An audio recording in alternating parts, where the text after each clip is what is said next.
இந்த 50ல் 10% விஜய் பிரிக்கிறாருன்னு வச்சுக்கோங்க. அதிமுக 10% எடுக்கிறாருன்னு வைங்க. இது 40க்கு வரும், அது 28க்கு போயிடும். அதிமுக பெருசா அடி வாங்க என்டிகேக்கு சீமானுக்கு பெரிய அதிர்ச்சி இருக்கு அப்படின்னு சொல்றாங்க. இல்ல, நான் அதிர்ச்சி வந்து அதிமுக நான் நினைக்கிறேன். நாடாழ்வான் இளைய மகன் மாண்புமிகு முதல்வர் அவர்களுடைய ஜாதகமும் எதிர்க்கட்சி தலைவர் அவர்களுடைய ஜாதகமும் விஜய் அவர்களுடைய ஜாதகம் திரிகோண வலிமை அடைந்து தசா புத்தி ஒருத்தன் ஓட ஆரம்பிச்சிருச்சுன்னா அவனுக்கு என்ன வேணுமோ தானா வந்துடும். அரித்மெட்டிக்கலி திமுக ஸ்ட்ராங்க, அது ப்ரூவ் பண்ணியிருக்கு 24ல். அவர்கள் 47% ஓட்டு வாங்கிட்டாங்க. இவர் 41 எடப்பாடி பழனிசாமியே டிக்ளேர் பண்ணார். வேற வழி இல்லை, அதை யாரும் மாற்ற முடியாது. கணக்கு இருக்குது இசிஐயில். ஸோ 41.3ன்னு சொன்னார். இவர்கள் அப்பயே 47 இருக்காங்க, அப்பயே கூட. இப்போ அதில் நீங்கள் ஒரு 3 கழிக்கணும். எஸ்டிபியையும் தேமுதிகவையும் கழிச்சு இந்த பக்கம் சேர்க்கணும். அப்போ அவங்க 38 ஆயிடுவாங்க, இவங்க 50 ஆயிடுவாங்க. அந்த 3 கழிச்சு நாங்கள் 38, இங்கே 50 ஆயிரும். இந்த 50ல் 10% விஜய் பிரிக்கிறாருன்னு வச்சுக்கோங்க. அதிமுக 10% எடுக்கிறாருன்னு வைங்க. இது 40க்கு வரும், அது 28க்கு போயிடும். அப்புறம் எந்த விதத்தில் வந்து இவர் திமுக ஓட்டை தான் எடுக்கிறாருன்னா, முழுக்க திமுக ஓட்டையே 20% எடுத்தால் மட்டும்தான் அவர் போக முடியும். ஆனால் அப்படி போறதுக்கு வாய்ப்பே இல்லை. ஏன்னா திமுக எதிர்ப்பு வாக்குகள் முழுமையாக அதிமுகவுக்கு போல, அதில் நிறைய விஜய்க்கு போகுது. ஏன்னா நீங்க வந்து 40% தான் திமுக வரும் அப்படின்னு வச்சுக்கிட்டீங்கன்னா, மீதி 60% வாக்காளர்கள் எதிர்ப்பு வாக்காளர்கள், திமுகவுக்கு போட விரும்பாதவர்கள். அப்ப அவங்களுடைய வாக்கு முழுமையா 45% அதிமுகவுக்கு போச்சுன்னா நீங்க அதிமுக வெற்றி பெறும். ஆனால் அது 25-25ன்னு போச்சுன்னா அது எப்படி வெற்றி பெற முடியும்? இப்ப இந்த 200ன்னு ஒரு கோல் செட் பண்ணாங்க சார், அதுக்கு பாசிபிள் இல்லை அப்படித்தானே? இந்த டைம்ல விஜயால தான் அது பாசிபிள் இல்லைன்னு புரிஞ்சுக்கலாமா? இல்லை சார், விஜய் அலன்னு சொல்ல, விஜய் வந்து சென்னையில் வரனால வேணால் சொல்லலாம். நீங்கள் சென்னையில் வரனால, சென்னையில் சில சீட்டுகளை அவர் கன்வெர்ட் பண்ணுவார். ஆனால் சொல்ல போனீங்கன்னா நீங்கள் வந்து 200க்கு வாய்ப்பே இல்லையான்னு கேட்டிங்கன்னா, விஜய் வந்து இன்னும் கொஞ்சம் கூட எடுத்தாருன்னு வைங்க, கொங்கு மண்டலத்துலலாம் அந்த 200 ரீச் ஆயிடுவாங்க. ஏன்னா கொங்கு மண்டலத்தில் விஜயோடைய ஃபேக்டர் கொஞ்சம் கம்மியாக இருக்குது. இன்னும் அதிமுக வந்து ஸ்ட்ராங்காக இருக்குது. அதனால் வந்து அந்த அதிமுக வாக்குகளை அங்கும் விஜய் வந்து ஒரு ஏறி பறிச்சாருன்னா, அங்கும் திமுக வந்து அதிக வாய்ப்புகளை படிச்சுன்னா அந்த அவங்க நினைச்ச 200 கூட ரீச் பண்ண முடியும். இன்னைக்கும் சவாலாக இருக்கிறது கொங்கு மண்டலம் தான். இல்லை, ஆமாம், திமுகவுக்கு இன்னும் சவாலாக இருக்கிறது கொங்கு மண்டலம் தான். அங்கே டிவிக்கே வந்து, அதாவது நீங்கள் வந்து சில சமயங்களில் வந்து திமுக 3ஆம் இடத்துக்கே போகாது, அதிமுக 3ஆம் இடத்துக்கு போகுது நான் சொல்கிறேன். அதிமுக நிச்சயமாக சில பல தொகுதிகளில் 3ஆம் இடத்துக்கு போகும். அப்படியா? ஆமாம், கண்டிப்பாக. டிவிக்கே 2வது இடம், டிவிக்கே 2ஆம் இடத்துக்கு வரும். சில பல தொகுதிகள் இல்லை, நீங்கள் தமிழ்நாடு பூரா அது கணிசமான தொகுதி இருக்கும் அதில். நீங்கள் அதே நேரத்தில் சென்னையில் பார்த்தீங்கன்னா என்டிஏ ஒரு சில தொகுதியில் டெபாசிட்டே இழக்கும். டெபாசிட் இழக்கும். நீங்கள் 3ஆம் இடத்துக்கு போகிறது மட்டும் இல்லாமல் டெபாசிட் 16.6 தாண்டுவதற்கு சில தொகுதிகளில் சிரமப்படுவார்கள். அந்த அளவுக்கு தாவேகாவுடைய போலரைசேஷன் இருக்கு இங்கே. ஸோ அதனால் நீங்கள் வந்து திமுக ஆட்சி அமைக்கும் அப்படின்றதுல எனக்கு மாற்று கருத்தும் இல்லை. ஆனால் சீட் கன்வர்ஷனில் 2வது அதிமுக தான் வரும். சிங்கிள் டிஜிட்டில் தான் வந்து டிவிகே வரும். ஆனால் சில பல தொகுதிகளில் 2ஆம் இடத்தை டிவிகே பெறும். சில இடங்களில் அதிமுக டெபாசிட்டே ஓரிரு இடங்களில் காலியும் செய்யும். இதுதான் இன்னைக்கு இருக்க கால நிலவரம். அதிமுக பெருசா அடி வாங்க போகுதுன்னா, நிறைய பேர் வந்து தேர்தல் முடிவுல பாருங்க என்டிகேக்கு சீமானுக்கு பெரிய அதிர்ச்சி இருக்கு அப்படின்னு சொல்றாங்க. இல்ல, நான் அதிர்ச்சி வந்து அதிமுக நான் நினைக்கிறேன். நீங்க ரொம்ப சிம்பிளான ஒரு ஃபேக்டருங்க. இளைஞர்கள் ஓட்டு யாருக்கு விவாதங்கள் நடக்குது. விஜய் வர்றதுக்கு முன்னாடி நானே பேசியிருக்கேன். எங்க மோஸ்ட்லி உதயநிதி ஸ்டாலின் இங்கே இருக்காரு, இந்த பக்கம் அண்ணாமலை இருக்காரு, இந்த மாதிரி சீமான் இருக்காரு. அந்த இடத்துல விஜய் வர்றதுக்கு முன்னாடியே நம்ம அதிமுக பேச முடியல. யார் இளைஞரை கவரக்கூடியவர், யார் எந்த நம்பர் தெரியல. விஜய் வந்த பிறகு இந்த 3 பேருக்குமே இதை சுருங்கிடுச்சுன்னு பாக்குறேன். நம்மளே ஆக்சுவலி களத்துல இன்னைக்கு அவர் வந்து இருந்தாலும் இல்லாத ஒரு நிலைமையில தான் இருக்காரு. சீமான் அதை தொடர்ச்சியாக வேலை பார்த்துட்டு இருக்காரு. உதயநிதி ஸ்டாலின் அவங்க இளைஞரை மாநாடு எல்லாம் பண்றாங்க. விஜய் வந்து பெருசா அந்த அந்த ஒரு சங்கை எடுக்கிறார். இந்த பக்கம் அதிமுக நீங்க ஒண்ணு இல்ல, போலிங் பூத்துல இருக்கக்கூடிய நபர்களை கூட பாருங்க, அங்க இளைஞர்கள் இருக்கிறாங்களா? இல்ல, வயதானவர்கள் இருக்கிறாங்க. ஓகே, நாங்க பாரம்பரியமா இருக்கவங்க. அவங்க பூத் ஏஜென்ட் போடுறதுக்காக ஒரு மாநாடெல்லாம் நடத்துனாங்க, ஒரு கூட்டம்லாம் புதுக்கோட்டையெல்லாம் நடத்துனாங்க. 30 வயசுக்கு கீழே இருக்கவங்க எடுங்கன்னாங்க, ஆள் வரல. போலிங் பத்துக்கு ஆள் கிடைக்கலங்க அவங்களுக்கு. அந்த மாதிரி நிலைமையில இருக்கு. அதை அப்ப இந்த விஷயத்தை நீங்கள் சரி செய்ய வேண்டிய அவசியம் இருக்கிறது. நீங்க ஐடி விங்க, நீங்க நான் திமுக ஐடி விங்கே தூங்குற ஐடி விங் தான், ஆனால் அது இருக்கு. அது வந்து எப்ப உயிர் தரும் கேட்டீங்கன்னா, ஏதாவது சண்டை பண்ண மட்டும் தான் உயிர் தரும். இல்லாட்டி ஸ்டாலின் சார் வீடியோ வந்து எவ்வளவு பேர் பார்ப்பாங்க? 2000 பேர் 3000 பேர் தான் பார்ப்பாங்க. அதான் அதை ஒரு பொழுது சொல்லுவார். அங்கே பாருங்க 2000 எங்க தலைவர் தான் 5 கோடி பார்க்குறாங்கன்னு சொல்லி சொல்லுவாரு. பட் அதிமுக ஐடி இருக்கான பெரிய கேள்வி. ஆமா, இல்ல 2021 எலெக்ஷனுக்கு பிறகு பல விவாதங்கள்ல கலந்துக்கிறதுக்கு அதிமுக சார்பில இருந்து ஆளே இல்லாம ஊடகங்கள் சொல்றேன், நீங்க ஃபேஸ் பண்ணி தான் ஆகணும். இது என்ன ஸ்ட்ராட்டஜி? எல்லாரும் பேசுறாங்க, அந்த இடத்துல நான் பிரசன்ஸே காமிக்க மாட்டேங்கிறது ரொம்ப மோசமான ஸ்ட்ராட்டஜி. ஐடி விங்க ரொம்ப ரொம்ப புவர். எடப்பாடி பழனிசாமி பேசிட்டு அவர் போயிருப்பார், 3 நாள் கழிச்சு வீடியோ போடுவான். அவர் 3 நாள் வேற ஊருக்கு போயிட்டா இருப்பான், இதை கூட நீ இப்பதான் போடுவியா, ரொம்ப ரொம்ப புவர். அட்லீஸ்ட் சீட்டை நிர்மல்குமார் இருக்கும்போது ட்விட்டர்ல இருந்தாங்க. அவர் போன பிறகு பெரிய அது வெற்றிடம் ஏற்பட்டுருச்சு, அங்கே ஆட்களே இல்லை. இவங்க அவுட் ஸ்போக்கனா இருக்கிறாங்க, திமுக வந்து அவுட் ஸ்போக்கனா மாறி வர்றாங்க. அதிமுக உண்மையிலேயே என்னைக்கு அவுட் ஸ்போக்கனா மாறுவாங்கிறது பெரிய தெரியல. இப்ப இந்த அதாவது தொடர் தோல்விகளை வந்து எடப்பாடி பழனிசாமி சந்திச்சுட்டு இருக்கிறாரு. இப்ப இந்த தேர்தலையும் சந்திக்கிறது அப்படின்னா அப்ப கடந்த 5 ஆண்டுகளும் ஒண்ணுமே பண்ணல அப்படின்றதான் புரிஞ்சுக்க முடியுதா? இல்லைங்க, நீங்க எந்த எக்ஸிட் போலுமே ஒரு 2 எக்ஸிட் போல் கொடுத்துருக்காங்க. பட் அவங்களும் ஒரு நம்பகத்தன்மையை கொண்ட நிறுவனம் தான் 2 பேருமே. அவங்க ஒரு பெரிய நம்பரை கொடுக்குறாங்க. அதனுடைய பின்னணி என்னன்றது நமக்கு பிறகுதான் தெரியும். ஆனா பெரும்பாலும் இடத்துல பார்க்கும்போது அதிமுகவுக்கு வந்து 80 சீட்டே தடுமாற்றத்துல தான் இருக்கிற மாதிரி புரிஞ்சுக்க முடியுது.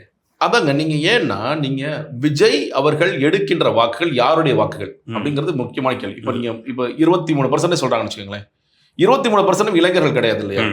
அவர் இன்னும் சொல்ல போனா அந்த 23% நீங்க அதுல வந்து ஒரு 4% 5% முதல் தலைமுறை வாக்காளர்ல விட்டுருங்க. அதை தாண்டி இருக்கிறவங்களாம் போன வாட்டி யாருக்கும் ஓட்டு போட்டவங்க. யாருக்கு ஓட்டு போட்டாங்க? நாம் தமிழருக்கு போட்டாங்களா, திமுக ஓட்டாங்களா, அதிமுக எல்லோருக்கும் போட்டவர்கள் தான். ஆனா நான் பேசி வரைக்கும் பெரும்பான்மையாக ரெட்டலைக்கு வாக்களித்தவர்கள். நான் போன வாட்டி நான் அம்பத்தூர் நல்ல ஒரு சொல்லப்பட பாடிக்கவும் ஸ்பெசிஃபிக்கான ஏரியா 93வது வார்டு.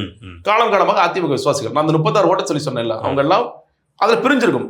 அதுல சின்ன பசங்க இருக்காங்க, அவங்க வந்து கமலுக்கு போட்டிருப்பாங்க, சீமானுக்கு போட்டிருப்பாங்க, பெரும்பான்மையாக அதிமுக போட்டிருப்பாங்க, திமுக போட்டிருப்பாங்க. சோ இதுல வந்து நீங்க பெருசாக அதிமுக அடி வாங்குதுன்னு பாருங்க. 5 ஆண்டுகள்ல எவ்வளவு தூரம் வந்து அவர் வந்து ஒரு தலைவர், ஒரு மாநிலத்தினுடைய தலைவர் அப்படிங்கிற வகையில மக்களுக்கு எந்த அளவுக்கு அது எதிரொலிச்சது அப்படிங்கறது வந்து நம்ம அந்த தோஷம் தெரிஞ்சவங்களை இப்ப நான் அது சொல்லணும் அப்படின்னா நிறைய டைமிங் இருக்கும்.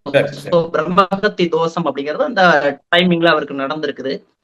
இப்பயும் அதே பிரம்மகத்தி தோஷம் தான் நடக்க போகுது. ஏன்னா குரு சனி சேர்ந்து பார்த்தா பிரம்மகத்தி தோஷம்னு சொன்னேன். இப்ப அதே சனி தசா சனி புத்தி தான் நடக்க போகுது, அதே பிரம்மகத்தி தோஷம் தான் நடக்க போகுது. ஆனா அந்த பிரம்மகத்தி தோஷம் எந்த பாவகத்தின் வழியாக செயல்பட போகுது? 12ஆம் பாவகத்தின் வழியாக செயல்பட போகுது. முதல்ல நடந்தது 6ஆம் பாவகத்துல, இப்ப நடக்கிறது 12ஆம் பாவகம் அப்படிங்கறதுனால நம்ம வந்து ஈஸியா அதை ப்ரெடிக்ட் பண்ணுவோம். இப்போ சோ அதனால வந்து டைம் வந்து கொஞ்சம் சரியில்லாம இருக்கு அப்படின்றத புரிஞ்சுக்கிறோம். இப்ப எடப்பாடி பழனிசாமி அவர்களுக்கு எப்படி இருக்கு? நம்மளுடைய ஐயா எடப்பாடியார், எதிர்ப்பு கட்சி தலைவர் எடப்பாடி பழனிசாமி ஐயா அவர்களை பொறுத்த வரைக்கும் பாத்தீங்கன்னா ஹஸ்த நட்சத்திரம், கன்னி ராசி, ரிஷப லக்னத்துல வந்து பிறந்திருக்கிறார். ஐயாவுக்கு தசா அப்படிங்கிறது பாத்தீங்கன்னா புதன் தசா இயங்கிக்கிட்டு இருக்குது. இந்த புதன் தசா இயங்குகிற டைமுக்கு கொஞ்சம் கவனிச்சு பாத்தீங்கன்னா போன தடவை நான் சொன்னது ஸ்டாலின் ஐயாவுக்கு சொன்னதுல என்னென்ன வேரியேஷன்ஸ் இருக்கு அப்படிங்கிறத புரிஞ்சுக்க முடியும். இந்த புதன் தசா அப்படிங்கிறது 27/9/2021 27/9/2021 ஸ்டார்ட் ஆகுது. 5வது மாசமே உங்களுக்கு பார்லிமெண்ட் எலெக்ஷன் முடிஞ்சு போச்சு. அந்த 5வது மாசமே உங்களுக்கு லாஸ்ட் சட்டமன்ற எலெக்ஷன் முடிஞ்சு போச்சு. 2021 போன சட்டமன்ற எலெக்ஷன் அப்படிங்கிறது முடிஞ்சு போச்சு. அதுல புதன் தசா அப்படிங்கிறது 10ஆம் பாவகத்துல நின்று தசா ஓடுது. சுக்கர புத்தி இப்ப இயங்கிக்கிட்டு இருக்குது. இப்ப நடக்கிற புத்தி பாத்தீங்கன்னா சுக்கர புத்தி 20/2/2025 இருந்து ஸ்டார்ட் ஆயிருக்கு. இந்த சுக்கர புத்தி வந்து உங்களுக்கு 22/12/2027 வரைக்குமே இருக்குது. தசாவை நடத்தக்கூடிய புதன் அப்படிங்கிறது பாத்தீங்கன்னா 2/5 குடையவர். இந்த 2/5 குடையவர் 10ஆம் பாவகத்துல நின்று தசாவை நடத்துறாரு. புத்தியை நடத்தக்கூடிய சுக்கிரன் பாத்தீங்கன்னா லக்னத்துக்கும் 6க்கும் உடையவர். 6ஆம் பாவகம் இங்க வேலை செய்து பாருங்க. லக்னத்திற்கும் 6க்கும் உடையவரா வந்து சுக்கிரன் இருக்கிறார். இந்த சுக்கிரனும் புதனும் வந்து திரிகோணத்துக்கு சம்பந்தப்பட்டவங்க.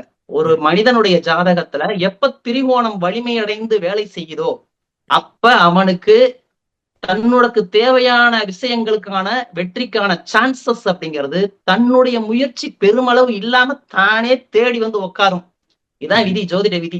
திரிகோணம் வலிமையடைந்து தசா புத்தி ஒருத்தன் ஓட ஆரம்பிச்சிருச்சுன்னா அவனுக்கு என்ன வேணுமோ தானா வந்துடும். இந்த 3 அணிகளினுடைய தலைவர்கள், மாண்புமிகு முதல்வர் அவர்களுடைய ஜாதகமும், எதிர்கட்சி தலைவர் அவர்களுடைய ஜாதகமும், நம்மளுடைய விஜய் அவர்களுடைய ஜாதகம், இந்த 3 பேரினுடைய ஜாதகத்தை வந்து நான் எடுத்துக்கிறேன்.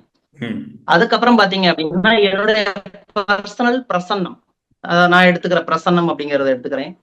தேர்தல் முடிவு வெளியாகிற அன்னைக்கு மாலை 5 மணிக்கு கோச்சாரம் என்ன சொல்லுது, அன்னைக்கு மாலை 5 மணிக்கு, அத மே 4ஆம் தேதி. ஏன் மாலை நான் 5 மணிக்கு எடுத்திருக்கேன் அப்படின்னா ஓரளவுக்கு வந்து நமக்கு ரிசல்ட்ஸ் அப்படிங்கிறது அந்த 5 மணிக்கு தெரியறதுக்கு வாய்ப்புகள் இருக்கு. குறைந்தபட்சம் அவங்கவுங்க வந்து சரி இதுதான் அமைய போகுது போல இருக்கு அப்படிங்கிற ஒரு முடிவுக்கு வருவோம். அரசியல்வாதிகளினுடைய மனநிலை அந்த 5 மணிக்கு யாருடைய மனநிலை எப்படி இருக்கும் அப்படிங்கிறத வச்சும் இந்த ப்ரிடிக்ஷன்ஸ் அப்படிங்கிறத வந்து நான் வந்து எடுத்திருக்கிறேன். அந்த வகையில நம்ம வந்து முதல்ல வந்து நம்மளுடைய முதல்வர் ஐயா திரு மு.க. ஸ்டாலின் அவர்களுடைய ஜாதகப்படி பாத்தீங்கன்னா ஐயாவுக்கு வந்து பூரம் நட்சத்திரத்துல வந்து அவர் பிறந்திருக்காரு. பூரம் நட்சத்திரம், சிம்ம ராசி, விருச்சிக லக்னத்துல வந்து பிறந்திருக்காரு. இப்ப நடக்கக்கூடிய சனி தசா, சனி புத்தி, இந்த சனி தசா அப்படிங்கிறது 16/5/2025 இருந்து 2044 வரைக்குமே அவருக்கு அந்த சனி தசா தான். அதுல இந்த சனி புத்தி அப்படிங்கிறது பாத்தீங்கன்னா 16/5/2025 இருந்து 19/5/2028 வரைக்கும் சனி புத்தி. தசாவையும் புத்தியையும் நடத்தக்கூடிய சனி நிக்கக்கூடிய பாவகம் அப்படிங்கிறது பாத்தீங்கன்னா 12ஆம் பாவகத்துல நிக்கிறார். இந்த 12ஆம் பாவகம் அப்படின்னு ஒருத்தருக்கு வேலை செஞ்சது அப்படின்னா அது வந்து விரயம், அலைச்சல், நிம்மதி இழப்பு, தனிமைப்படுத்துதல், இதெல்லாம் வந்து அந்த 12ஆம் பாவகம் அப்படிங்கிற காரகத்துவம் சொல்லும்.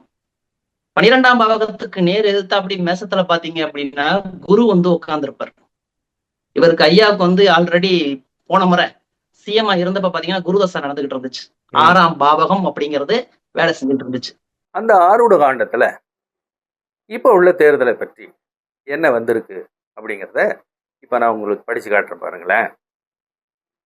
வெற்றி பெறும் சபை சிறப்பு தேர்வில் கூட. இதுதாங்க அந்த தேர்தலுடைய பலன்கள், முக்கியமான பலன்களுடைய முக்கியமான 2 பாடல்கள். யூகமது தான் ஜெயிக்கும் தலைமைக்கும் தான். அதாவது முக்கியமானவங்க வந்தாங்க, அவங்களுடைய நாடியிலையும் பார்க்கும் பொழுது வெற்றி பெறும் தான் சபை சிறப்பு தேர்வில் கூட. இந்த தேர்வு வெற்றிகரமானதாக நடக்கப் போகுது. யூகமது தான் ஜெயிக்கும் தலைமைக்கும் தான். உங்களுடைய தலைவருடைய யூகம், யூகம் நீங்க வகுத்த யூகம் நிச்சயமாக ஜெயிக்கும். குற்றமதை நீக்கிடுவாய் உதவ நீயும். அதுலேயும் சில குற்றங்கள் இருக்கு, அந்த குற்றங்கள் நீக்கப்படும். குறையகல தான் சேர்க்க கூட நல்லோர். நல்லவங்களுடைய கூட்டோடு இந்த தேர்தல் வெற்றி பெற்று நல்லாட்சி அமைய போகுது, ஆட்சி அமைய போகுது, ஆட்சிக்கு வரப்போறாங்க. குறையகல தான் சேர்க்க கூட நல்லோர். அந்த ஆட்சி எப்படி அமைய போகுது அப்படின்னா நல்லவங்களுடைய கூட்டோடு அந்த ஆட்சி அமைய போகுது. நல்லோரின் கூட்டு வழி சபையின் வெற்றி. அப்படிதான் இந்த புதிய சட்டசபை அமைய போகுது.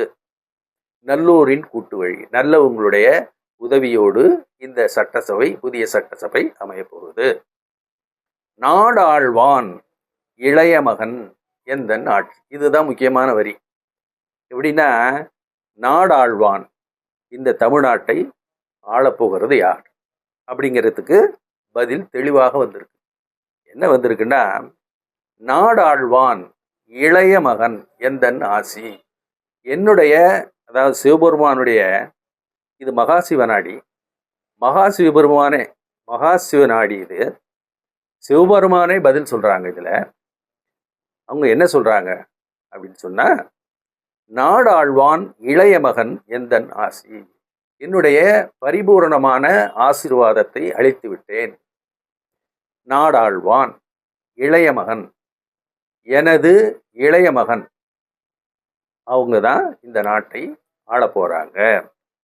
அல்லது தான் நீங்க மீண்டும் ஆட்சி, மீண்டும் அவருக்கு வாய்ப்பு வரப்போகிறது. அன்னையருள் தன்னாலே தேவி அன்பால். அதற்கு பார்வதி தேவியினுடைய அன்பும் அவர்களுடைய குடும்பத்தாருடைய பிரார்த்தனையும் பக்தியும் தேவி அன்பால். தேவி அவள் ஜபதபத்தால் தெளிவுமாகும். அவங்க செய்யக்கூடிய ஜபத்தினாலையும் புண்ணியத்தினாலையும் தெய்வீகம் ஆள வரும் அருளே வெல்லும். தெய்வீகம்தான் இந்த நாட்டை மீண்டும் ஆளப்போகிறது அப்படிங்கிறத மிக தெளிவாக சொல்லியிருக்காங்க. இதிலிருந்து நமக்கு என்ன ஒரு கன்க்ளூஷனுக்கு வரும், முடிவுக்கு வரும் அப்படின்னா நாடாழ்வான் இளைய மகன். சிவபெருமானுக்கு யார் இளைய மகன்? அப்படின்னா முதல் மகன் விநாயகர், இரண்டாவது மகன் முருகன். இந்த முருகன் அப்படிங்கிற பெயருடையவங்க தான் இந்த வருங்கால ஆட்சியை அமைக்க போறாங்க அப்படின்னு சொல்லி மிக தெளிவாக இந்த ஆரூட காண்டத்திலிருந்து நம்ம தெரிஞ்சுக்கிட்டோம். இதை நான் உங்களுக்கு சொல்லியிருக்கேன். பொறுத்திருந்து பாருங்க.